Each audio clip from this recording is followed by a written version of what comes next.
Hey guys, it's me, the Afro Hamurai, and we're looking at a new plugin by Audiothings called Things Tilt. I think this came out either today or yesterday. I got like an email newsletter saying that it's come out, and then I checked my account, and because I already owned the other Things plugins that they do, I had this for free. So thank you, Audiothings, for giving this as a free present for me purchasing some of your stuff.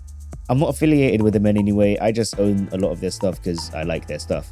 It's a tilt EQ. It lets you boost or lower the treble and bass with each other. You can set a cutoff, which is where it has that sort of like crossover period. So you can set the cutoff to be really high up, or you can set the cutoff to be really low down. And it also has a high pass and low pass. So if you turn that on at the bottom here, you can basically do some actual tone shaping if you want to. I've turned everything off. I have like a little keys loop that I have, and I'm going to play with tilt, and then you can hear what it sounds like really quick.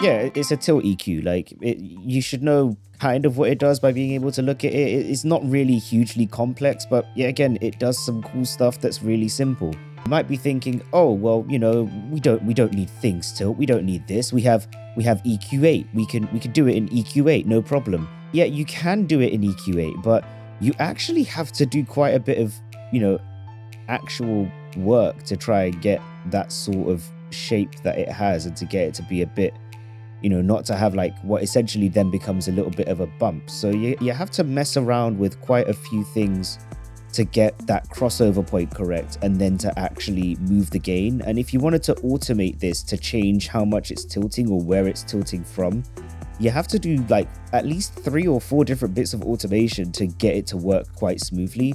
Whereas with Things Tilt, it is literally just set the cutoff, automate that, you're kind of done. That's the end of it. I open Neutron, which is a suite that comes at much more than the cost of things. And yeah, I can set a low shelf, I can set a high shelf, but yeah, like it's weird to get that tilt. It behaves exactly the same as EQ8. So I went onto the internet and did some searching, and Things Tilt is quite unique. Not that it's a tilt EQ, because there are lots of tilt EQs, but that it's the only one that I could find that actually had a mid-side mode. So you can just isolate it to mids or just isolate it to sides and use your tilting to actually mess with the stereo spread instead. That's something, this feature here genuinely makes it better than some tilt EQs that I found going for at least $49 upwards, including some of Softtube stuff, which granted will likely do some sort of analog emulation, but doesn't have a mid-side mode, at least not one that I could see from screenshots. I've got to be honest, Things Tilt seems like a really cool mixing tool, especially because it's so easy to automate. Like, rather than having to automate 4 bands with all of their different gains to make sure that it works, I can just automate this tilt function to change how much I'm tilting. I can make it work with a cutoff. I can like have it work on just the side to work with my stereo spread. It's really cool.